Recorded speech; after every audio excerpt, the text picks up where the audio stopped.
Les procédures administratives sont compliquées pour, à mon avis, deux raisons. La première, c'est le fractionnement de l'administration. L'administration n'est pas une, elle est multiple. L'usager traite non pas avec un interlocuteur, mais plusieurs interlocuteurs.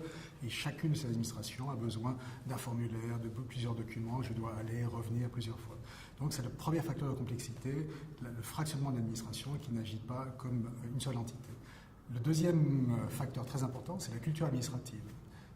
Les fonctionnaires sont habitués à contrôler l'usager et à se contrôler eux-mêmes d'ailleurs. Donc c'est un double contrôle qui les empêche de penser un peu plus à l'aide qu'ils peuvent apporter à l'usager, à la facilitation de l'accomplissement des obligations de la part de l'usager.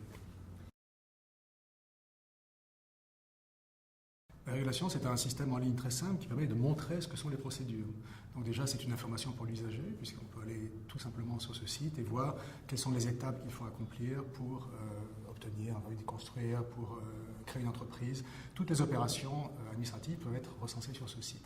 Ça apporte également une aide pour les administrations, parce qu'elles voient enfin la procédure dans son intégralité, puisque chaque administration, on a dit qu'elles étaient fractionnées, chaque administration traite une partie de la chaîne et ne connaît pas les autres.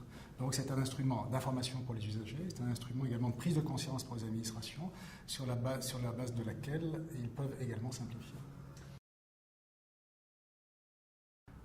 Un donné comme celui-ci, ça regroupe les chevilles ouvrières de la simplification des affaires dans 8 pays de l'UEMOA. Donc manifestement, c'est un échange d'expériences extraordinaire, puisque les meilleures pratiques peuvent être connues par les autres pays et implantées très rapidement. On voit ici, il y a une richesse d'échanges et d'énergie dans les échanges qui laisse à penser qu'effectivement, la facilitation des affaires va progresser très rapidement dans cette région.